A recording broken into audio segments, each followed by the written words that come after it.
안녕하십니까. Y타임스 논평의 추국일입니다. 대한민국 영공이 중국과 러시아의 전투기에서 유린당했는데요. 한마디로 표현하자면 미국의 관여 없는 한국, 미국이 전혀 관계하지 않는 한국의 미래 모습을 보여줬다, 이렇게 이야기할 수가 있을 겁니다. 그동안에 문재인 정부가 원미, 친중, 반일, 망북 그런 외교를 해왔는데 그 외교의 결과가 이번에 사건으로 나타난 겁니다.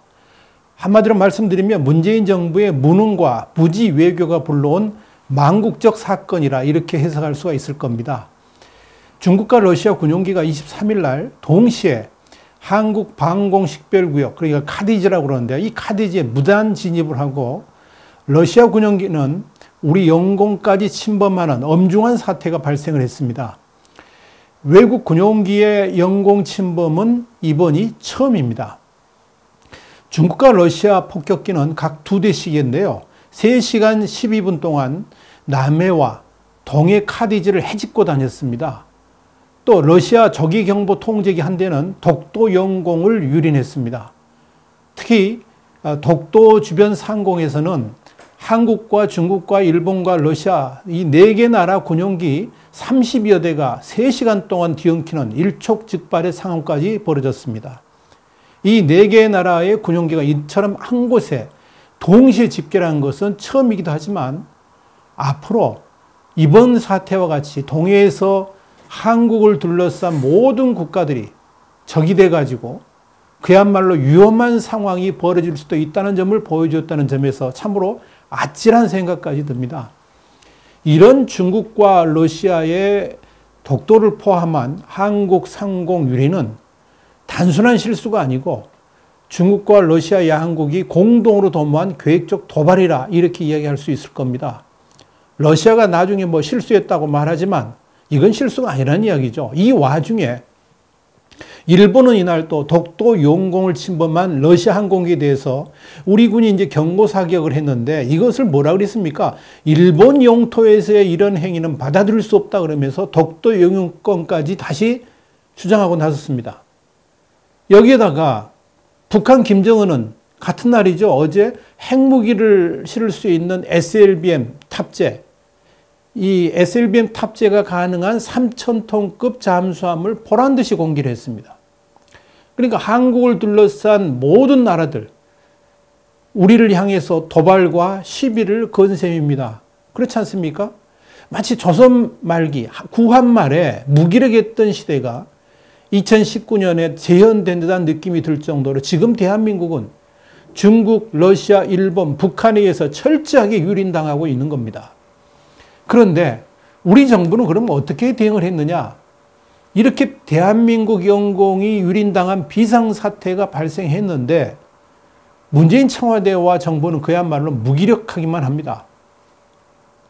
우선 청와대는 이런 엄중한 사태, 그러니까 중국과 러시아의 군용기가 카디지를 침범했고 영공을 침범한 의도에 대해서 물어보니까, 기자들이 물어보니까 모른다 그랬습니다. 그것을 지금 말씀드린 건 참 적절하지 않을 것 같다라고 말했습니다. 이런 경우에 대비하는 매뉴얼이 있느냐? 이렇게 기자가 물어보니까 이 청와대 핵심 관계자의 말은 이렇습니다. 모르겠다. 그러면서 통상적으로 이런 사안이 벌어졌을 경우 국방부에서 대응을 한다 그러면서 책임을 국방부로 떠넘겼습니다. 청와대 위기관리센터는 뭐 하는 겁니까? 그거 세월호 같은 사건에만 움직이는 겁니까? 이런 건 움직이지 않은 겁니까? 중요하지 않는 겁니까? 그동안 모든 일에 만기 친남식으로 청와대가 주도해 왔던 것과는 완전히 상반되는 태도를 보인 겁니다. 그동안 정부가 아닌 청와대가 직접 나서서 브리핑을 하고 대응을 과시했던 것하고는 완전 딴판입니다. 결국 민감하거나 난감한 일에는 뒤로 빠지고 그렇지 않은 일은 자신들이 공을 독차지하는 그런 모습을 지금 청와대가 보여주고 있는 겁니다. 그랬었을까요? NSC도 열질 않았습니다. 지금 대한민국 영공이 유린당하는 이때, 그래서 경고 사격까지 하는 마당에 국가안전보장회의도 열지 않았다는 것을 과연 어떻게 봐야 될까요? 그렇다면 정작 당사자인 국방부와 외교부는 어떻게 대응을 했을까요? 한마디로 말씀드리면 우왕좌왕입니다. 국방부는요, 또 분석 중입니다. 전략 및 정보 사안을 참고해 분석하고 있다는 것이 국방부와 합동참모본부의 공식 입장이라 이랬습니다. 또 분석 중입니다. 이런 사태에 대해서 국회 외교통상위원회, 국회 외교통일위원회, 외통이라고 그러죠. 위원장인 윤상현 자유한국당 의원이 23일 이런 말을 했습니다. 중국과 러시아가 한국 방공 식별구역, 그러니까 카디즈, 독도 용공을 침범한 것에 대해서 우리 군의 대응에 철저한 조사가 이루어져야 된다라고 주장을 했습니다. 윤 위원장은 이날 오후 국회에서 기자회견을 열고요. 군이 독도 용공을 침범한 러시아 조기 경보기에 대해서만 전술 조치를 했을 뿐이고 중국 폭격기 2대 등 4대의 무단 침입에 대해서는 별다른 대응을 취하지 않은 이유가 규명돼야 된다라고 이같이 밝힌 겁니다. 외교부도 중국과 러시아의 대사를 초치해서 재발 방지를 촉구했을 뿐 이번 사태가 벌어진 이유에 대해서는 입을 딱 다물었습니다. 그렇다면 맨날 일본에 대해서 소리치던 민주당은 뭐 했을까요? 중국의 전투기, 러시아 전투기가 한국 카디즈를 침범했는데 민주당은 뭐라 그랬을까요? 역시 입 딱 다물고 있습니다. 그렇다면 미국은 어떻게 대응했을까요? 동맹국인 미국은 어떻게 대응했을까? 굉장히 중요하죠. 우선 주한미군은 아무런 조치 없이 일단 관망 상태를 보였습니다. 이번 일은 한국군이 대응할 일이다 하는 게 공식적인 입장입니다. 단지 공군작전사령부와 중앙방공통제소가 있는 오산기지만 상황 파악에 분주했을 뿐입니다. 한미연합사나 주한미군은 북한의 전면 남침이나 국지도발 상황에 대응하는 것이 주 임무이기 때문에 일시적인 영공 침범, 이런 상황은 한국 정부와 군이 대응할 일이다 하는 것이 주한미군의 공식적 대응입니다.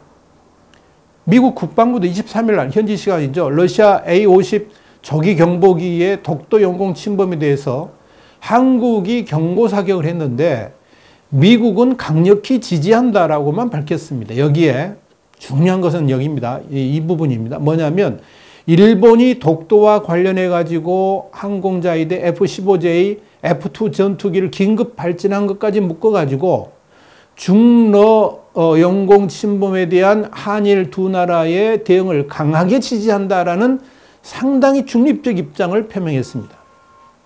언뜻 보기에는 고노다로 일본 외무상, 스가 요시히데 관방장관, 이런 두 사람이 러시아의 독도 상공 침범을 일본 영공 침범이라고 주장한 일본의 대응까지도 사실상 긍정적으로 평가를 해준 셈입니다. 자, 그렇다면 왜 이런 일이 벌어졌을까요? 왜 중국과 러시아의 전투기가 한국의 영공을 침범하고 특별히 경고 사격까지 받았음에도 또다시 영공을 침범하는 엄청난 일들이 벌어졌을까요? 우선 뉴욕타임스는 23일 날 현지 시간인데요. 조너선 빌러 일본 국제연구소 선임연구원의 말을 빌어서 이렇게 보도를 했습니다. 러시아가 독도 상공을 비행한 것은 한일 갈등에 불을 붙여서 중러 양국의 이익인 미국의 동북아 동맹 네트워크를 약화시키려는 의도라 이렇게 분석을 했습니다. 참 잘 본 분석입니다. 한마디로 한미동맹도 삐걱대고 있고요. 한일 간의 관계까지 최악인 상황에서 고립무원을 스스로 자초한 한국의 문재인 정부를 시험해 보려고 하는 의도라는 겁니다. 아니, 문재인 정부를 시험해 본다기보다는 중국과 북한을 우선시하면서 미국과 거리를 둔 문재인 외교가 불러온 외교적 고립무원 상황에서 한국 영공을 유린했을 때 미국이 어떻게 반응하는가를 시험해 보고자 하는 의도가 더 강한 것이다. 저는 그렇게 판단을 합니다. 때마침 미국 백악관의 존 볼턴 국가안보 보좌관이 한국에 도착하는 날이어서 더욱 그런 의심이 드는 겁니다. 여러분 어떻게 생각하십니까? 그런데 이 상황에서 미국은 어떻게 대응을 했는가? 이게 중요하죠. 사실상 미국은 특별한 반응을 보이지 않았습니다. 그렇다면 미국은 왜 그렇게 했을까요? 이유는 간단합니다. 강력하게 대응할 이유가 없었기 때문입니다. 그러니까 미국이 이번 사건에 강력하게 대응하지 않은 이유가 분명히 있다는 이야기죠. 왜 그랬을까요?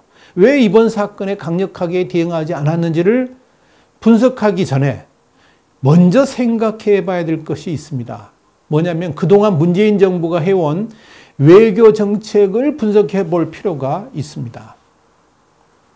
그러니까 좌파 정부인 문재인 정권이 우선 해온 정책이 뭡니까? 친중 정책입니다. 한마디로 미국과는 거리를 두는 원미 외교, 미국을 좀 멀리한다 이거죠. 원미 외교. 북한을 최우선시하면서 북한만 바라보는 망북, 북한만 바라보는 외교, 망북 외교입니다. 북한하고 뜻을 동조하면서 일본을 경원시하는 반일 외교를 펼쳐왔습니다.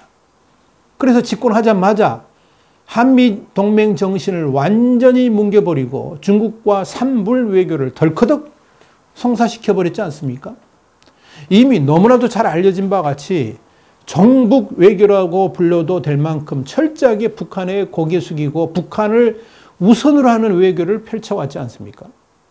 더불어서 지금 사실상 정치적 외교 단절 사태까지 빚은 반일 외교를 철저하게 해온 것 아니겠습니까?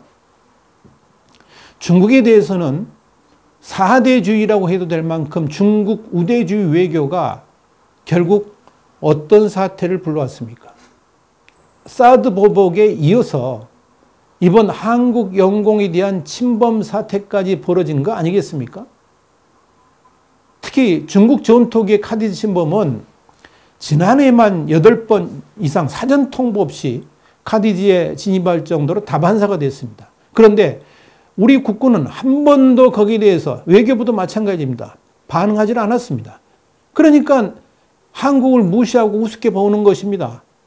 그러다 보니까 시진핑 주석이 뭐라 그랬습니까? 한반도는 중국의 일부라는 말까지 한 것 아니겠습니까? 그렇다면 동맹국 미국과는 어떠했습니까?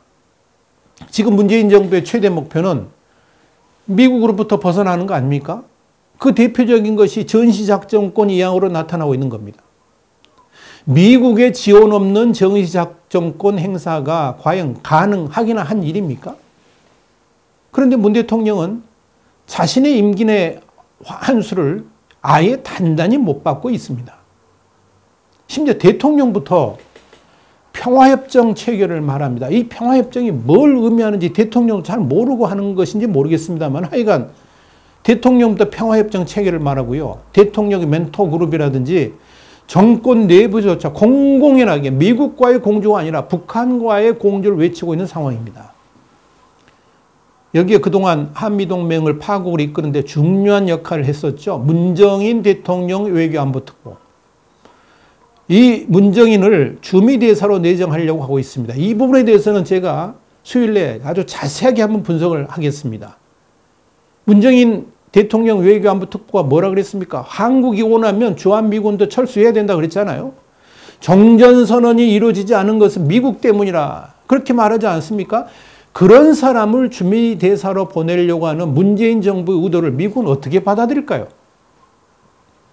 간단하게 이번 중국과 러시아의 한국 영공 침범 사태는 미국의 관여 없는 한국의 미래가 어떻게 될 것인지를 보여주는 사건이라 이렇게 말할 수 있습니다. 심지어 독도 문제까지 미국이 한국 편이 아니라 중립적 입장에 섰을 때 한국이 어떤 상황에 처하게 될 수 있는가를 이번 사태가 우리에게 분명히 보여주고 있습니다.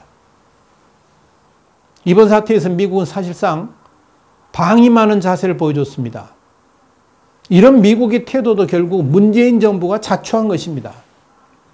그러니까 여러분, 미국의 관여 없는 한국, 이건 뭡니까? 구한말 초란 시대로 회귀하는 겁니다.